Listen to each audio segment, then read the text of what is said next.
Hey guys, it's heartbreak season. And if you're wondering when exactly heartbreak season is, let me look it up for you on this Food Town calendar. Sorry, I don't read broke.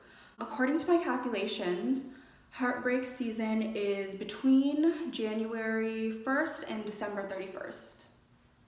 Okay? All jokes aside, I'm sorry that you have to watch this video because that means you have been heartbroken and you have gone through a breakup. I want to share some tips that might help you get through the breakup. Now, there are two aspects that we need to look at. We need to look at the physical aspects, and then we need to also think of the things that we need to accept emotionally. So right after your breakup, the first thing that you need to do is grieve. Absolutely, you're allowed to grieve. You are allowed to feel all the emotions that you feel. Of course, someone that you cared about has been suddenly ripped out of your life, and you need to come into terms that they won't be there anymore. So do what you have to do towards that grieving process. Cry, be aware of your emotions, feel your emotions. This is the time. This is the time. Don't hold it in, let go. Also, during this grieving process, it's important to have a strong support system. Call up your friends. Don't go crazy. Don't do anything crazy, but you need a support system and make sure that there are people there for you. Next step in the physical process would have to be delete. Delete, delete, delete, okay? Delete photos, numbers, tag pictures, everything, like out of sight, out of mind. Delete the messages, delete anything that will remind you of them. Some people may not agree to this. Some people may think that it might be an immature move because this person was a part of your life and now you're just trying to delete them all in one fell swoop. However, I believe that you do what you gotta do to get this person out of your head. The second thing is, probably at this point in time, you have created some type of routine with your ex-significant other. The best thing to do at this point is get yourself out of that routine. Change up your day. Things that you did with that other person, try to do it without them. Try to do it a different way because we're trying to not be reminded. With that being said, change your physical space. You know, change your bed sheets, switch up your furniture. Just kind of take out the old and bring in the new, okay? We are trying to just wash everything, clean it all away, make sure that we feel brand new when it's time to start the healing process, okay? It's hard to start the healing process when you're just cluttered with your ex's memories all around you, okay? So it's helpful to just clear up your space. And just as you have deleted their phone number, their messages, their photos, try to get rid of the physical objects that are theirs. And I understand that you may not be ready to discard these items right now, but put them away. Put them away, and then when you're ready to discard them, they'll be there. Just get them out of your sight for now. Okay, so now that you have deleted their information from your phone, you've deleted their objects from your physical space, you've created a new routine for yourself. Now what you have to do is try to avoid them. Again, this may sound very immature, but this is especially hard if they're in your friend circle. I know it might not be 100% avoidable. You don't have to avoid them forever, but just for now, try to not interact with them as much because you need to be alone. You need not be reminded of them during this time where you are just trying to let go of all of your emotions, right? This is the time you purge. You're going to purge everything so then you can start building yourself back up again.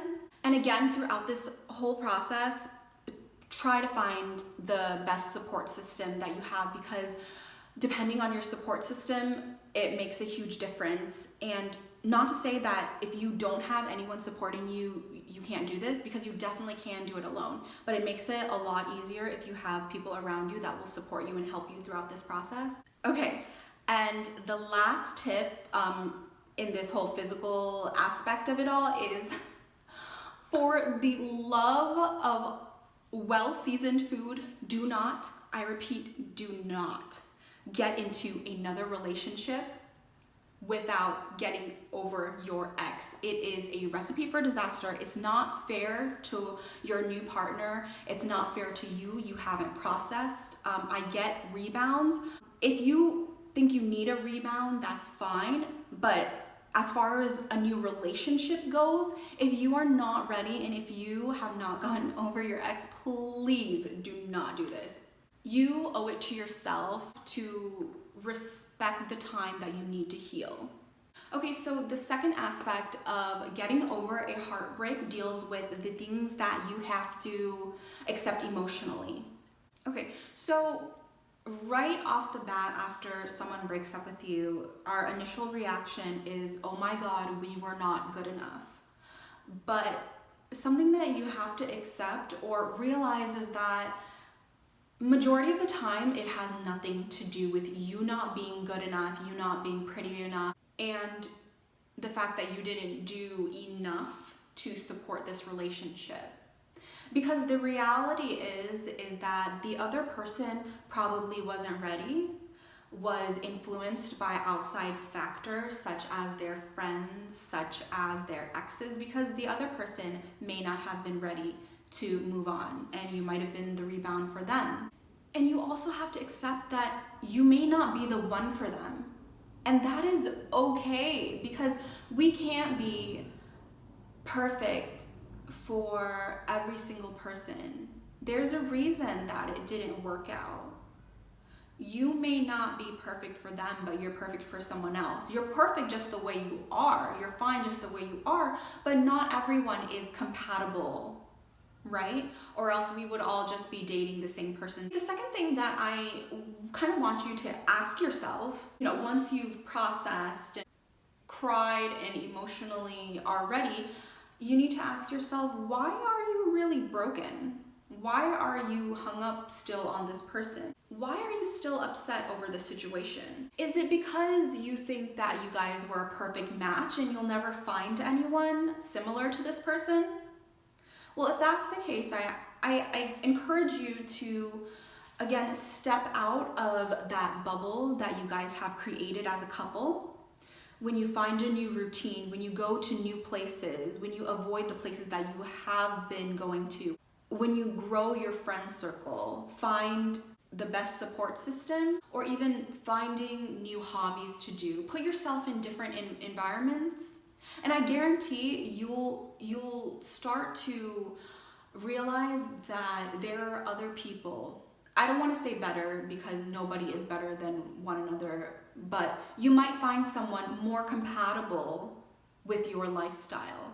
Say you pick up a new hobby that really interests you, and then you meet someone through this hobby, and this person you find is more compatible to you, but you wouldn't have found this person if you didn't expand your circle, if you didn't expand your lifestyle, right?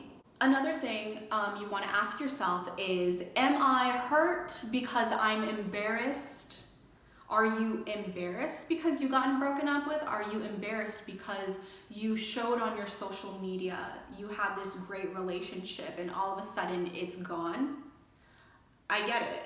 We are constantly comparing ourselves to other people's lives, and you may feel that you once had this great thing and you feel that you are insignificant or like a loser or a clown because that relationship didn't work out. But oh my God, you told your friends, you told your mom and dad, you guys were planning all this stuff and all of a sudden it's gone. Don't be embarrassed. Don't be embarrassed, because it happens to everyone. And I know it's easier said than done, but shit happens in everybody's lives, and you can't be afraid of people. We all have shit.